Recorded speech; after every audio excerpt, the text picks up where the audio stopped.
प्यारे बच्चों, आज हम लोग कक्षा 10वीं के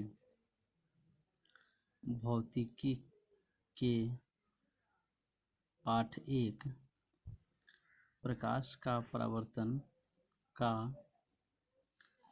पार्ट 8 पढ़ेंगे। पार्ट 8 में आज हम लोग टॉपिक पढ़ेंगे गोलीय दर्पण के लिए किरण आरेखों की बनावट। मतलब गोलीय दर्पण में जो किरण आरेख होती है उसकी बनावट किस प्रकार होती है। पहला टॉपिक है मुख्य अक्ष के समांतर आपतित किरण। मतलब ये कि अगर कोई किरण मुख्य अक्ष के यदि कोई आपतित किरण मुख्य अक्ष के समांतर आपतित होगा तो उसकी बनावट कैसी होगी किरण आरेख का। हम सभी पढ़े हैं कि ये अवतल दर्पण है, तो अवतल दर्पण में जो बीचों बीच बिंदु हो गया वह ध्रुव हो गया, ये वक्रता केंद्र हो गया। ध्रुव से वक्रता केंद्र को मिलाने वाली सरल रेखा को दर्पण का मुख्य अक्ष या प्रधान अक्ष कहते हैं। तो 1 नंबर टॉपिक अपना यही है कि क्या होता होगा जब मुख्य अक्ष के समांतर, मतलब ये कि जो मुख्य अक्ष है इसके समांतर कोई आपतित किरण आएगी तो इसकी बनावट कैसे होगा। तो जब किसी गोलीय दर्पण में मुख्य अक्ष के समांतर कोई किरण आपतित होती है तो परावर्तन के बाद मुख्य फोकस एफ से होकर गुजर जाती है। ये अवतल दर्पण में हुआ कि अवतल दर्पण में अगर कोई किरण दर्पण के मुख्य अक्ष के समांतर आपतित होती है तो परावर्तन के बाद मुख्य फोकस एफ से होकर गुजर जाती है। उत्तल दर्पण में ज़्यादा अंतर नहीं होता है। उत्तल दर्पण में हम कहते हैं कि फोकस से होकर आती हुई प्रतीत होती है, मतलब जाती हुई प्रतीत होती है। तो अगर ये अवतल दर्पण है तो मुख्य फोकस एफ से होकर गुजर गई, अगर उत्तल दर्पण है तो फोकस से आती हुई प्रतीत होती है। क्लियर। दूसरा टॉपिक है कि फोकस की दिशा में आपतित किरण। मतलब किरण आरेख की बनावट क्या होता होगा जब कोई किरण फोकस की दिशा में आपतित होता होगा। तो फिर सबसे पहले ये गोलीय दर्पण है तो ध्रुव हो गया, ये वक्रता केंद्र हो गया और ये हो गया फोकस। तो कहता है कि फोकस की दिशा में आपतित किरण, मतलब ये कोई किरण होगा तो फोकस से होकर गुजरेगी। तो जब कोई किरण फोकस की दिशा में आपतित होती है, फोकस से होकर गुजरती है तो परावर्तन के बाद मुख्य अक्ष के समांतर हो जाती है। क्वेश्चन पूछेगा कि फोकस की दिशा में आपतित किरण किस प्रकार परावर्तित होती है। तो हम कहेंगे कि यदि कोई किरण फोकस की दिशा में आपतित होती है तो वह परावर्तन के बाद मुख्य अक्ष के समांतर चली जाती है। तीसरा है कि वक्रता केंद्र की दिशा में आपतित किरण। मतलब कि यदि कोई किरण वक्रता केंद्र की दिशा में आपतित होती है तो उसका परावर्तन कैसे होता होगा। फिर से एक बार कि यदि कोई किरण वक्रता केंद्र, तो ये ध्रुव हो गया, ये वक्रता केंद्र हो गया, तो वक्रता केंद्र की दिशा में जब आपतित होगा, मतलब ये कि यहाँ से कोई किरण निकला तो इधर वक्रता केंद्र की दिशा में आपतित हो रही है, तो ये लंब हुआ।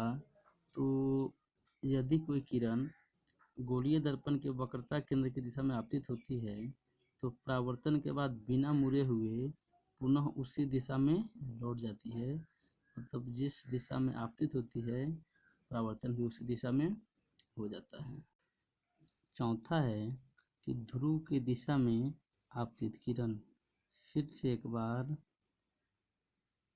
ये दर्पण का ध्रुव हो गया, ये वक्रता केंद्र हो गया। अब कहता है कि ध्रुव की दिशा में कोई किरण अगर आपतित होती है तो उसका परावर्तन कैसे होगा। तो किधर से, ऊपर से या नीचे से हम परावर्तन कर सकते हैं। तो माना कि इधर से ये ध्रुव है, ध्रुव की दिशा में आपतन हुआ तो इधर से होके ये निकल जाती है। इस पे ये जो ध्रुव, ये मुख्य अक्ष हुआ, तो मुख्य अक्ष लंब हो जाता है, अभिलंब हो जाता है। तो जितना कोण से आपतित होगा उतने कोण से ये परावर्तित होगा।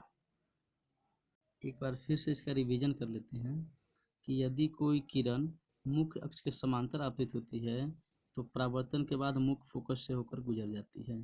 इसी का उल्टा हो जाएगा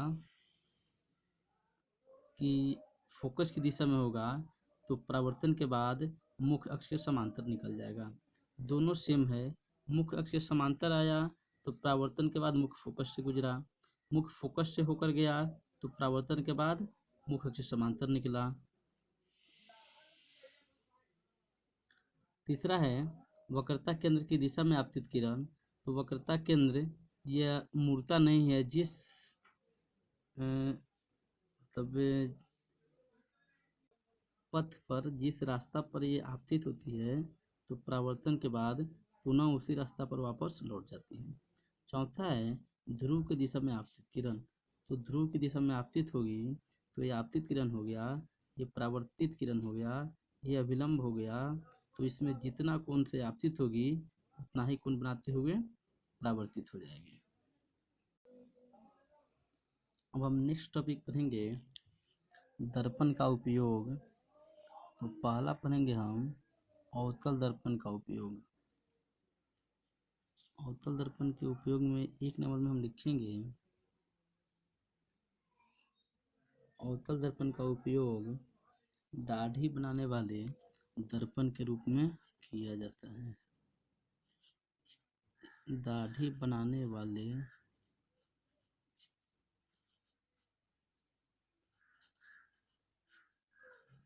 दर्पण के रूप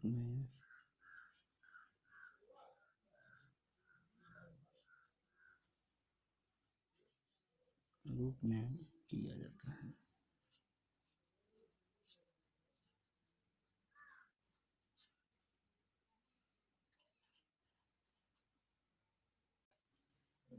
क्योंकि यह किसी वस्तु का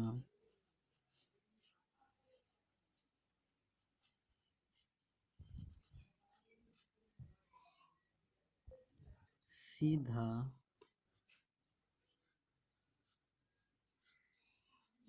बड़ा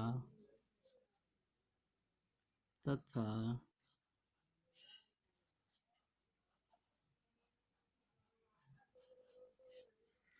आभासी प्रतिबिंब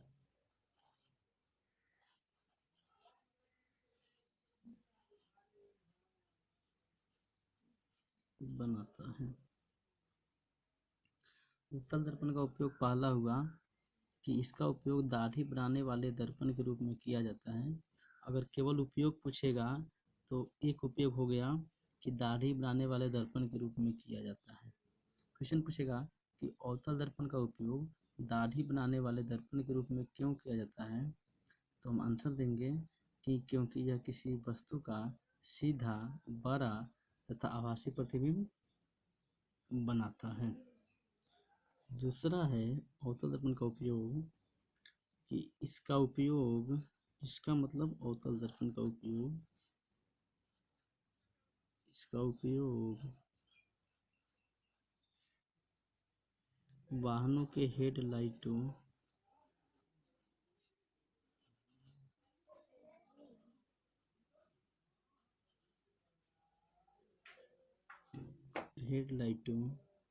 तथा सर्च लाइटों में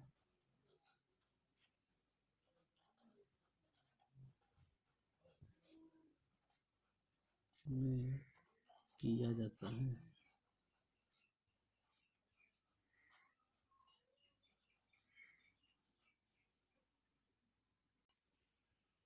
क्योंकि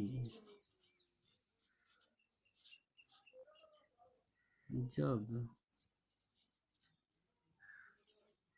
प्रकाश स्रोत को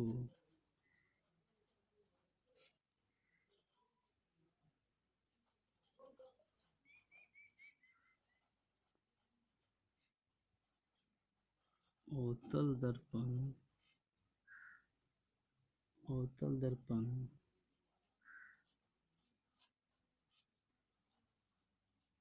के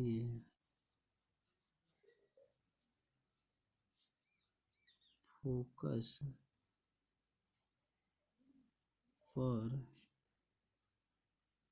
रखा जाता है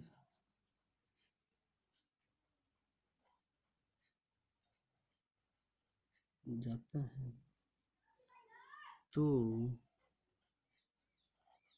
परावर्तन के बाद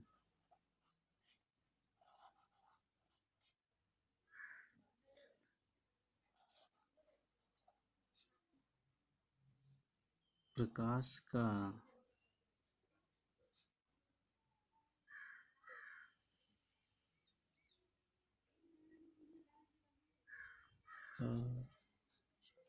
समांतर किरण पुंज निकलता है।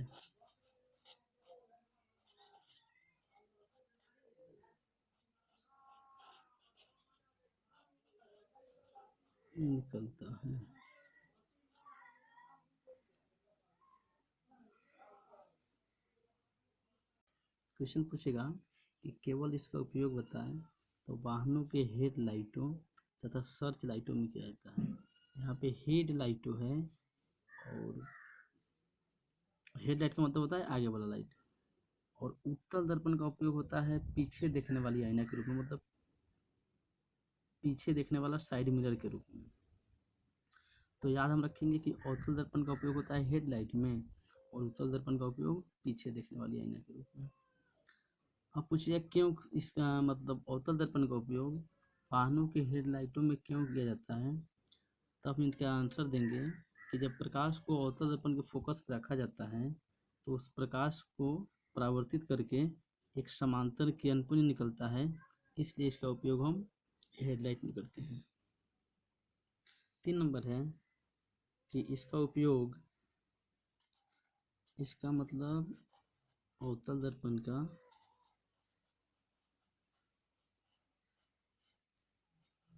रोगियों के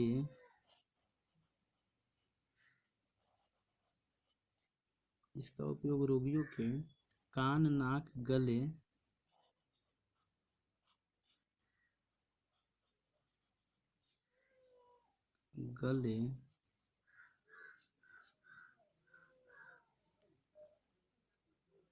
आदि की जांच के लिए किया जाता है।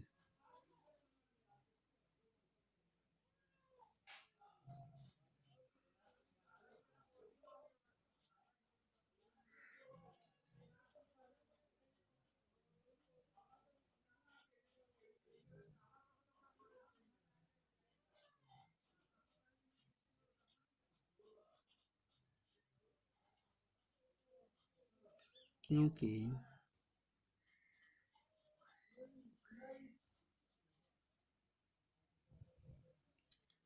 यह प्रकाश को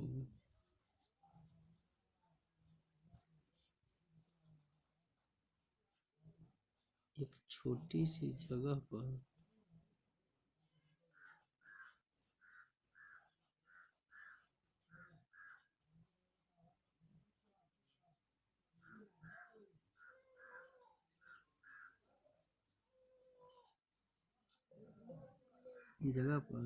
केंद्रित करता है।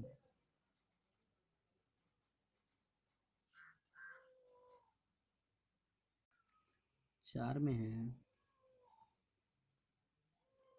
इसका उपयोग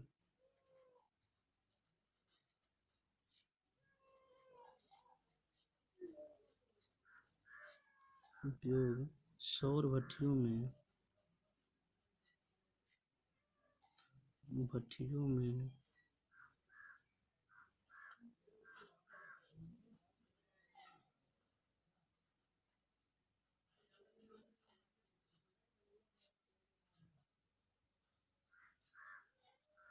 किया जाता है। अब नेक्स्ट टॉपिक हम पढ़ेंगे उत्तल दर्पण का उपयोग।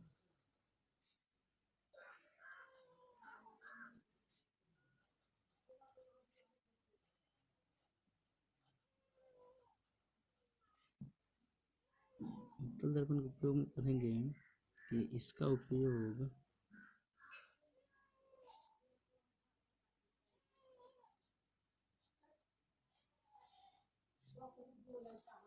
वाहनों के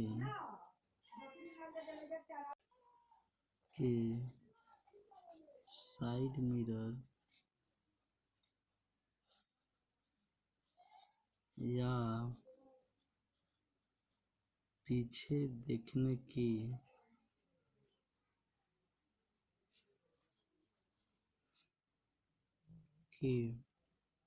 आईने के रूप में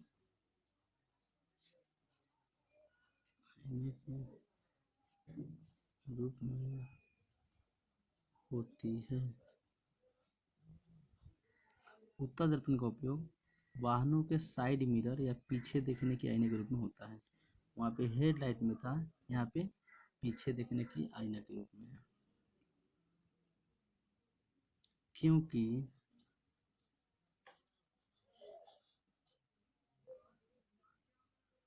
यह